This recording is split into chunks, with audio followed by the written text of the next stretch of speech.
bola yoshligida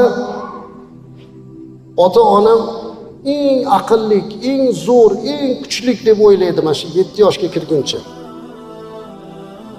Bir oz katta bo'lgandan keyin ota-onam xuddi men bilganchalik biladi-da degan narsaga o'tadi. Yoshi yana ham katta bo'lib, o'qib, martabalar topib, dunyo topib, pul ko'p topib, jo obro'li bo'lib ketgandan keyin endi ota-onam qoloq odamlar, o'qimagan, endi gapirib qo'yadi-da endi.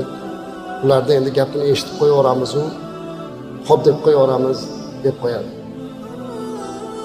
Yoshi katta bo'lib, ota-onani topa olmasdan, boshiga qiyinchiliklar kela boshlaganda, dunyoda otamdan, onamdan boshqa oqil va aqlli zot yo'q ekan degan xulosani qiladi. Ungacha qiyin. Shuning uchun ota-onangizning maslahatini oling. Siz bosib o'tgan yo'llarda bosib o'tgan. Bolangizni tarbiya qilishdan tortib, oila tutumingizgacha ota-onangizdan so'rang. Maslahat so'rang.